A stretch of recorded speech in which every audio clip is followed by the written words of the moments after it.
Olá!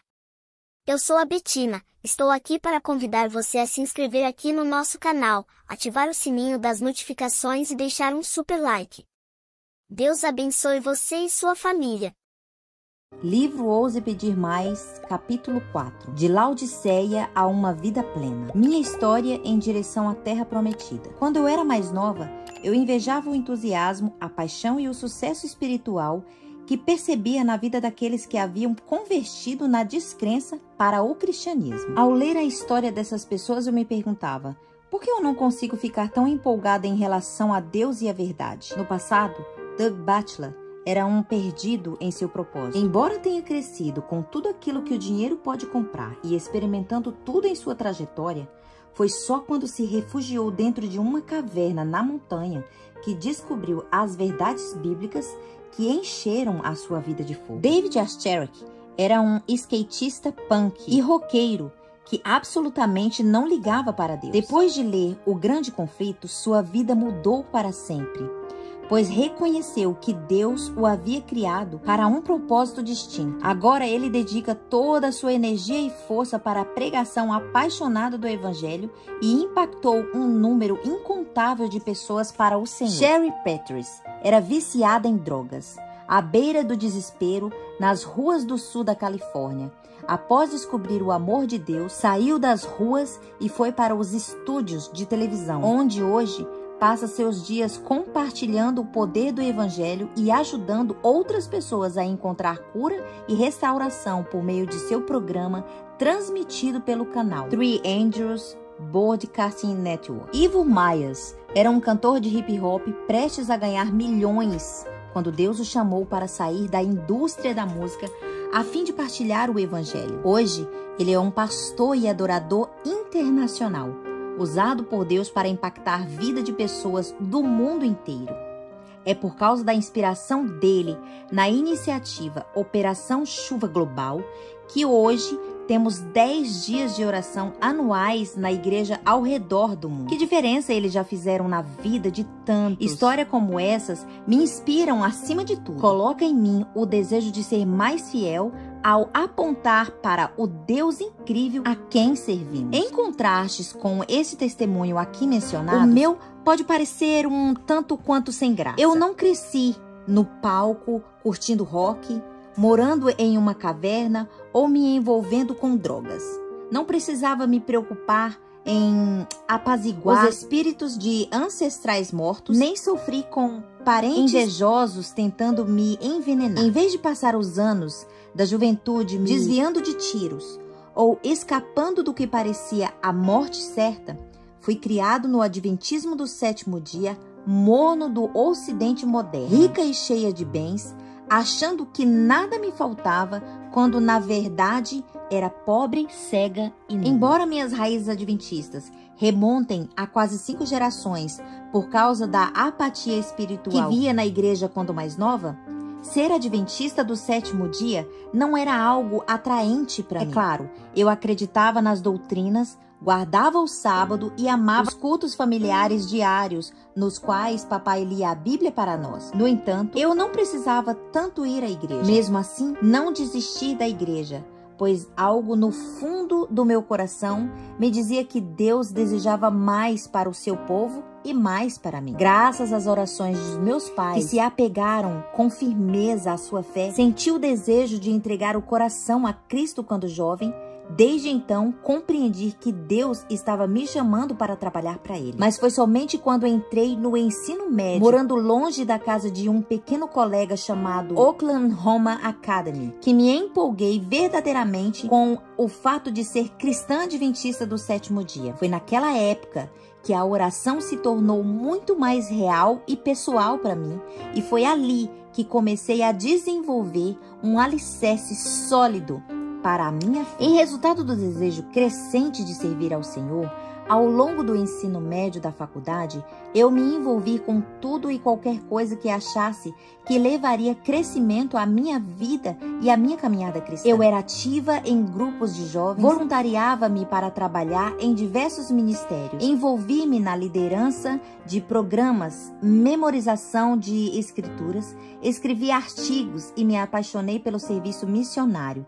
viajando para diversos lugares do mundo. Eu amava aventuras e, por causa disso, pouco depois do ensino médio, fiz um curso de Bíblia na Noruega e até passei alguns meses lecionando como aluna missionária nas florestas da América do Sul. Ao longo da faculdade, meu relacionamento com Deus continuou a crescer e eu prossegui encarando a vida de meus estudos com entusiasmo e paixão. Estudei enfermagem na Southern Adventist University e, embora o curso fosse extremamente desafiador e eu tenha perdido quase um mês de aulas quando fiquei doente por me sobrecarregar tanto, Deus ainda assim me abençoou, pois consegui me guardar com o título Summer Cum Laude, com mais elevada honra. Após a formatura, comecei a trabalhar não muito longe de onde morava. Sempre que tinha oportunidade, continuava a viajar para fazer trabalho missionário. Realizei uma série evangelística no Quênia. Trabalhei na área da saúde no Egito. Ensinei inglês para os alunos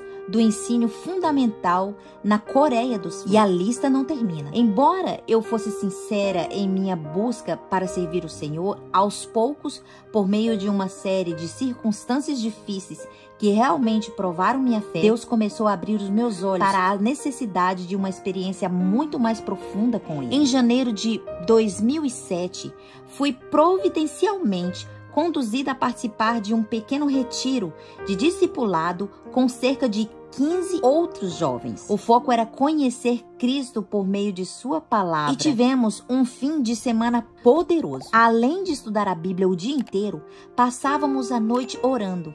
Orávamos bastante até tarde por nossos entes queridos, por vitória espiritual, por um intermédio mais profundo da palavra de Deus e o mais importante, pelo derramamento do Espírito Santo em nossa vida. Um dos meus pedidos pessoais em oração era que Deus me desse compreensão de um apreço mais profundo pela cruz. Isso pode parecer estranho, uma vez que fora cristã a vida inteira, mas o meu coração sempre sentiu certo entorpecimento em relação àquilo que Cristo realizou no Calvário. Não era algo que me tocava pessoalmente.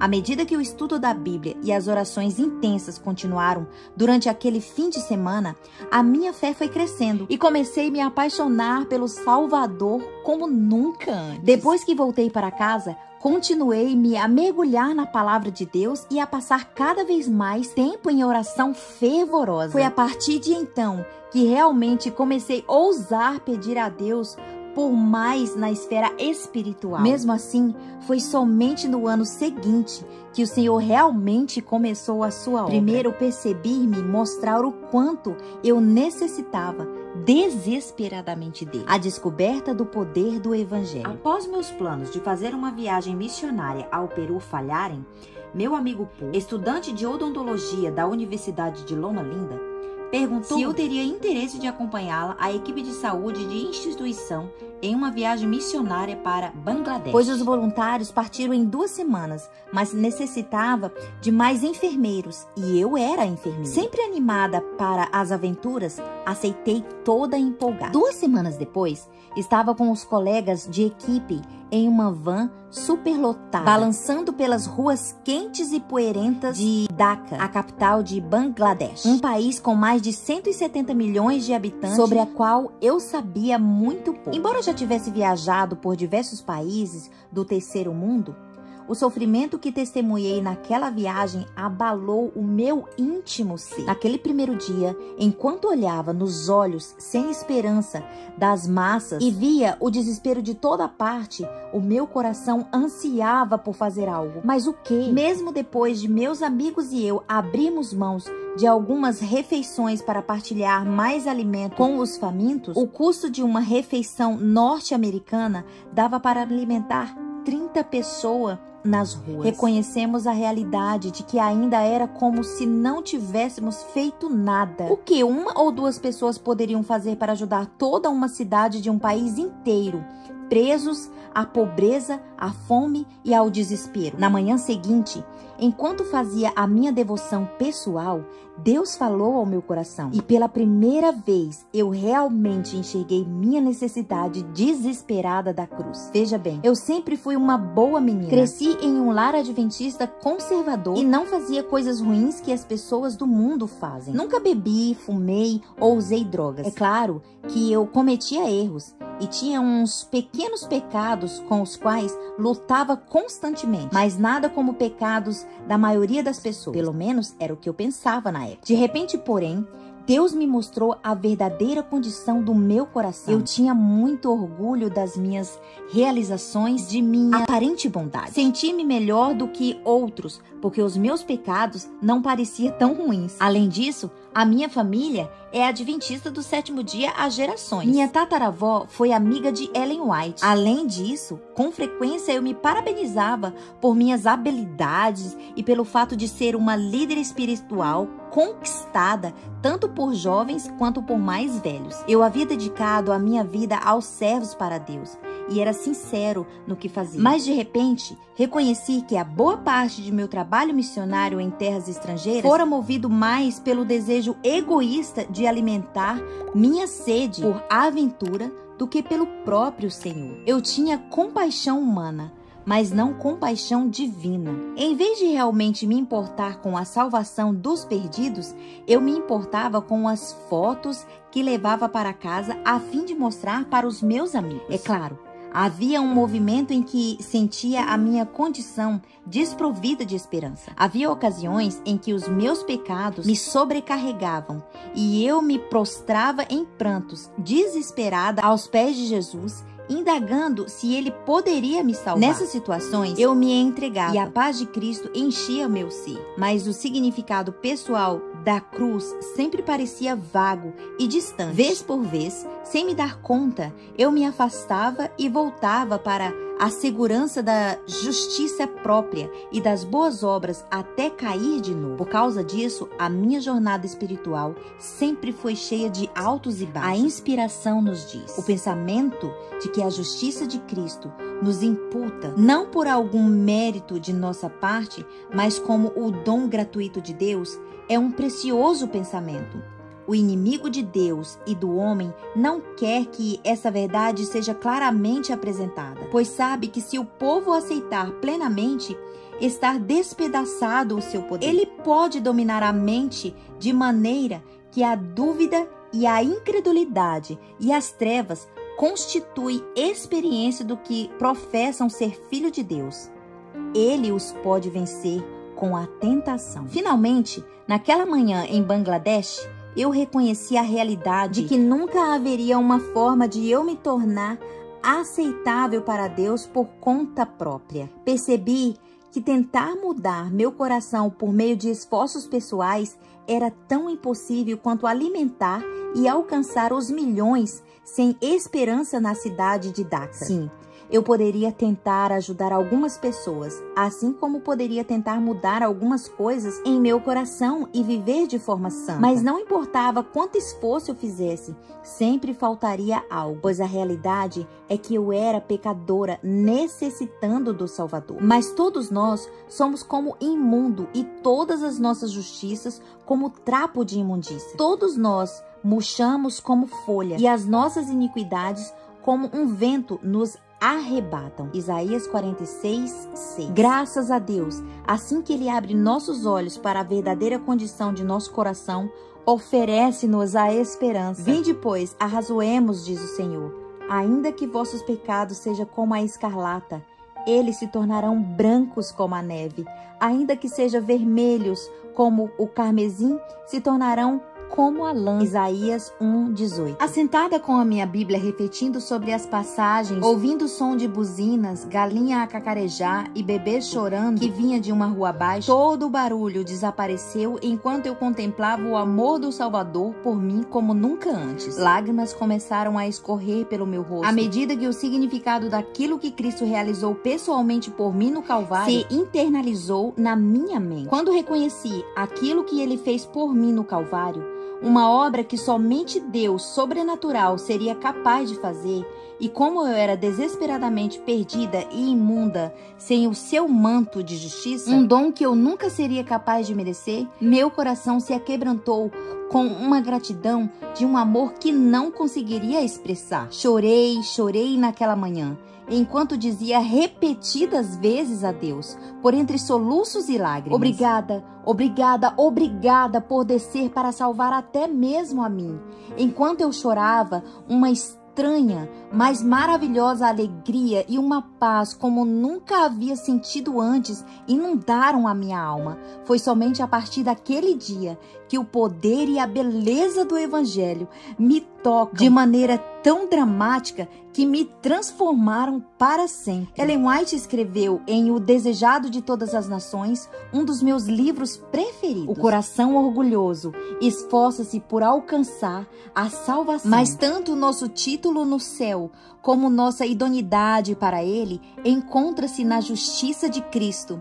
O Senhor nada pode fazer para a restauração do homem enquanto ele, convicto de sua própria fraqueza, se despido de toda a presunção, não se entregar à guia divina. Embora a maioria dos cristãos já tenha ouvido diversas vezes a história do Evangelho, assim como eu, muitos ainda não entendem o seu pleno significado. Ao mesmo tempo em que pregamos o Evangelho, negamos o seu poder. Embora tentamos compartilhar do Evangelho, a nossa vida ainda não foi transformada por ele. Hudson Taylor, missionário pioneiro do interior da China, passou muitos anos trabalhando no serviço do Senhor antes de dar conta do significado pessoal do Evangelho. Desanimado com o peso do pecado e das suas constantes falhas, ansiava por paz, mas só enxergava trevas. Às vezes se perguntava se era possível Cristo salvá-lo.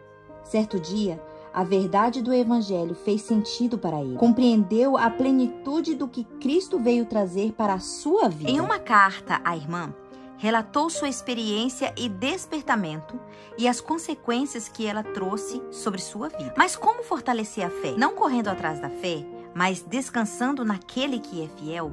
Lutei em vão para descansar nele. Não lutarei mais, pois ele não prometeu habitar em mim, nunca me deixar nem desamparar. A parte mais doce, se é que alguma parte é mais doce que outra, é o descanso que a plena identificação com Cristo traz. Não me sinto mais ansioso em relação a nada ao me dar conta disso, pois eu sei que Ele é capaz de cumprir sua vontade, e a vontade dele é a minha também. Não importa onde Ele me coloque nem como, pois nas posições mais difíceis Ele deve me dar sua graça, e nas mais difíceis sua graça me basta. Aqueles que testemunharam a vida transformada de Hudson Taylor acreditaram posteriormente o próprio testemunho. Assim como Hudson Taylor, eu gostaria de ter me apropriado antes do poder do Evangelho, em vez de ter esperado tantos anos depois de haver entregado a minha vida a Cristo. Com muita frequência, porém, quando crescemos dentro da igreja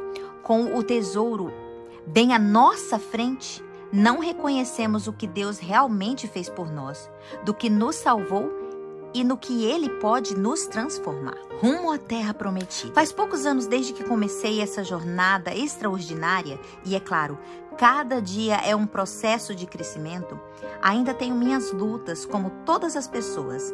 Às vezes caio. Descobri que tenho muito mais pecados do que imaginava ser possível.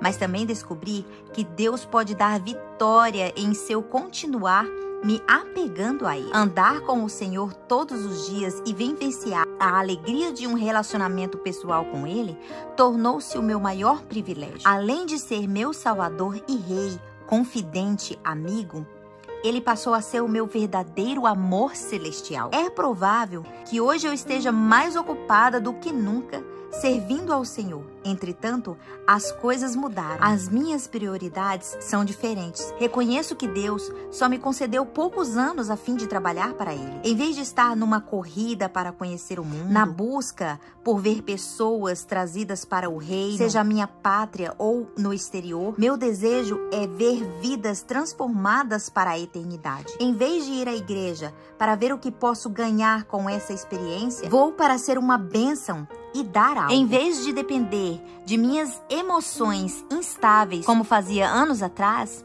aprendi a fundamentar minha fé na palavra imutável de Deus. Em vez de me orgulhar de minhas habilidades e realizações espirituais, hoje reconheço a minha verdadeira fraqueza e dependo da força divina. A aventura de servir ao Senhor se torna cada vez mais incrível. Embora não tenha deixado segurança de um emprego estável para trabalhar no ministério do tempo integral, não fico estressada para pagar as contas, nem me preocupo com o futuro que me reserva. Assim como Hudson Taylor, reconheço que nas posições mais fáceis, Deus certamente me dará sua graça. E em meio às circunstâncias mais difíceis, sua graça me bastará. Embora algo me considere missionária onde quer que eu esteja, Bangladesh realmente ganhou meu coração naquela primeira visita. Já voltei diversas vezes e estou pensando em retornar em breve. Paremos de perder tempo no deserto espiritual da complacência laodiceana, da justiça própria, quando Deus já está pronto para nos levar a Canaã. Sim, será necessário levantar o acampamento, sair de nossa zona de conforto. Mas se Deus tem mais para nós espiritualmente, como nos contentaríamos com menos? Gostaria de encerrar esse capítulo com um hino que resume aquilo que Deus fez em minha experiência. Ao ter ousadia de pedir mais, não só provei e vi que Deus é bom aqui e agora, como também recebi extraordinários vislumbres divinos da terra prometida de possibilidades. E Ele pode fazer o mesmo por você. Louvor. Antes era pela bênção, agora é pelo Senhor. Antes era pelo sentimento, agora por sua palavra. Antes eram seus dons que eu queria, agora o próprio doador. Antes eu buscava cura, agora Ele me basta. Antes eram provas dolorosas, agora é confiança perfeita. Antes era salvação pela metade, agora plenamente satisfeita. Antes era um apego incessante, agora Ele firme me segura. Antes era uma deriva constante, agora a âncora lançada está madura. Antes eram minhas obras, daqui em diante as dele serão. Antes eu tentava usá-la, agora Ele me usa de coração. Antes era o poder que eu queria, agora desejo o Todo-Poderoso. Antes para eu trabalhava, agora trabalhar para Ele me enche de gozo.